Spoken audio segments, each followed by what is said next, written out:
Speaking of awareness, have you ever been on stage and you become aware that your movements and gestures feel heavy and rusty and stuck? It's time to learn about the system in your brain that can sometimes block your gestures. Meet the limbic system. That's the part of our brain that makes us ask, when I'm on stage, what do I do with my hands? The reason we feel strange with our own body and make gestures like this all has to do with how our brains are wired to handle stress. Surviving a physical threat depends upon our ability to recognize and deal with that threat. When we perceive a threat, we hold our arms down by our side and tighten our shoulders to prepare for attack, even if we're in no physical danger, like going on stage. But the more we activate the limbic system, the more it feeds back into our body the idea that we're in rising levels of danger. So, unintentionally, our body expresses gestures which look like we're fighting for our life when we want to be expressive. Another factor that limits our gestures is our reliance on devices. Our gestures and our whole physical life has become smaller. It's what I call our digital disability, and we transfer that to our acting. So we need to learn about the science and art of neurogestures. I'll talk about the science and leave the art to Brian. Our gestures are wired to our brain. We cannot not gesture. 90% of all conversation includes gesture. And did you know that congenitally blind people who talk to each other use gesture even though they know their partner can't see them? One area of your brain that creates movement is like a jazz band. You have the thought section, you have the image section, what we can see or remember seeing, and remember the image section, it's very important.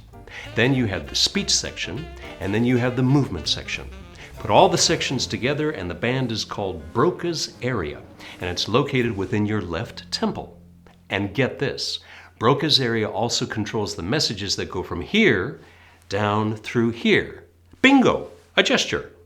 It's thought that this area evolved because we needed to communicate very quickly and very effectively using our voice and our body about some threat to our survival. So this area evolved to assemble sequences of movements based on what we see, what we want, and what we want to get across to others. In other words, if a tiger were approaching, the image of the tiger would need to translate into a gesture very quickly. Or you could have just stood there mumbling. No evolution in store for him. But imagery is the main factor in all of this.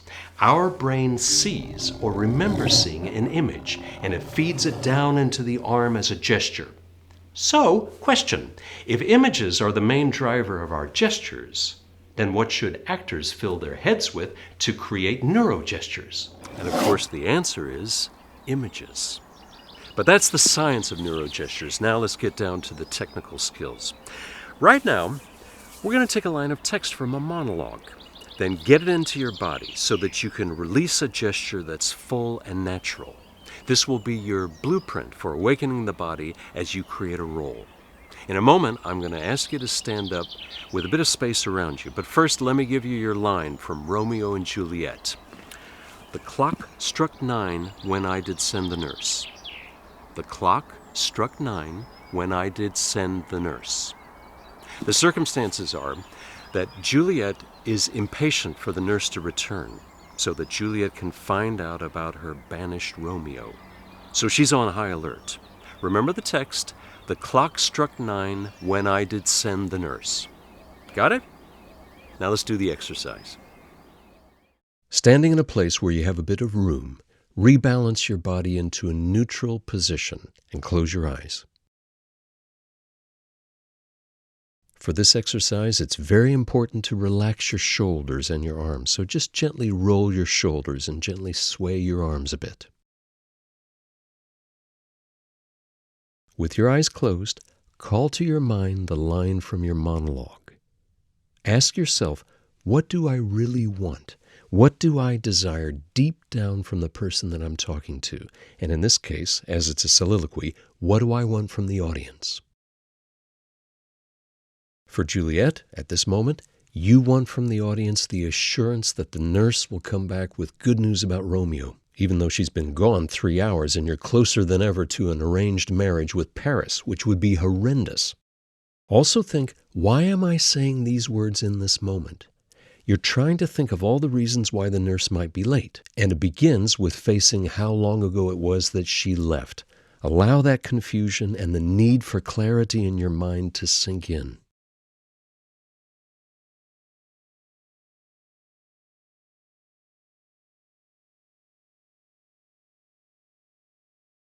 Now, contemplate the text that you're about to say and allow your mind to create images from the line.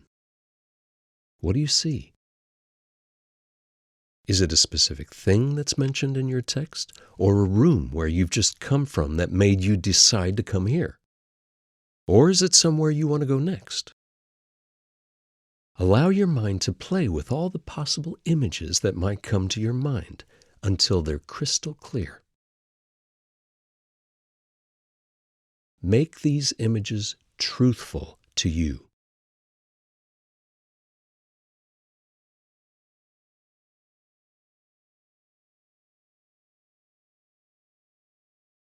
Now listen to me while you still simmer in your images.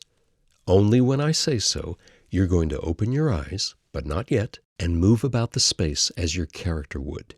You can do this with complete ease and freedom because no one is watching you. Once again, notice how relaxed and soft your shoulders and arms are. Only when I say so, you're going to open your eyes and walk around the space and imagine that you feel that deep need to express yourself. You see that image or images and then allow an organic release of energy from your center up through the shoulders, down through the arm, and out the fingertips. Think of that energy as something you want to share with your partner, the audience, inviting them to see the image. When you begin, don't suppress your energy and don't try to make realistic gestures. Expand the movement to its maximum size so that you can then later find its natural limits. Now, still with relaxed shoulders and arms, feel the need within you, see the images, open your eyes, walk around, and express the text by reaching out to these images.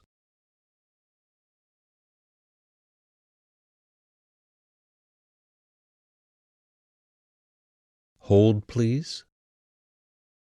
Now, return to a relaxed, neutral standing position again. Close your eyes. Breathe in. Breathe out. Let go of the first run through and imagine that this is happening for the first time. And once again, ask yourself, why am I saying these words in this moment? What do I really want? What is my burning desire from the person I'm talking to? Now see the images again in your mind's eye. Make them truthful in your gut. Feel the energy coming up from your center. Open your eyes, see the image, and release the energy through your fingertips. Hold, please. And now, bring this exercise to a close. What we've done is given each section of the band, called Broca's area, the musical score for creating a gesture. We gave the speech section their music, that's the words. We gave the thoughts section their need to express those words.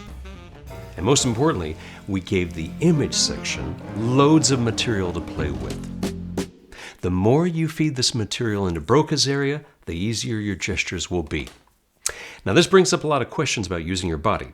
If your thoughts and images create your gestures, what is necessary before you can create these gestures? That's right, images. And what does this say about how well you should know your lines? Completely, 100%. Your lines are the last thing that you should be thinking of. And if you're trying to remember your lines, are you going to be able to access those images to create those gestures? No. Oh, what if you're in the process of trying to learn the text, to put words and thoughts into your mind? How could you now do that to make it easier? By creating the images that give birth to those lines.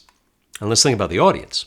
How easier would it be for the audience to absorb and enjoy your performance if you decide in rehearsal where you're going to place those images in the audience and share those both with your partner and the audience? It would make it much more enjoyable for all. Monologues. How could you use this technique to launch into a monologue? You could take the first image and launch into a gesture to allow Broca's area to naturally take over the performance. Here's another idea. You could use this technique to make your next singing performance really come alive by brainstorming both the images in the lyrics and the circumstances of the song. If entering, where have you come from specifically that made you come here? If on stage and you're about to sing, what specifically just happened that is still running through your mind? Who are you singing to? If no scene partner, then you're singing to the one who knows what it's like to feel what you're feeling. Who are you singing about? Place them out in the audience as anchoring objects and imagine that you see them. You'll spark the audience's imagination and they'll see them as well. Now it's time for your homework. First, now that you're awakening your body, work up the next Uta Hagen exercise. It's called moment to moment. You can work it up with a partner or go solo. With this exercise, you'll learn the truth of what Uta said. A great actor always forgets what's coming, even forgetting the next line they have learned until they need it. It's a very valuable lesson in spontaneity. If you're not already in a physical exercise program, this can be dance, yoga, Pilates, Qigong, or even walking. Give some serious thought to regularly moving your body and feeling your body as you move.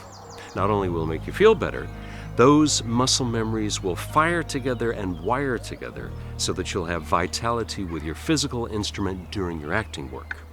Finally, there's one part of the body we haven't awakened, and that's our face. Having a flexible, expressive body includes our eyes, our eyebrows, our nose, and our lips. So here's your homework.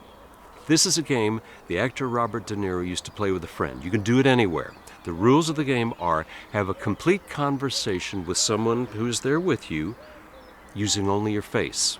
You can't use any words. In your course book, you'll find conversation icebreakers for this exercise to get you started.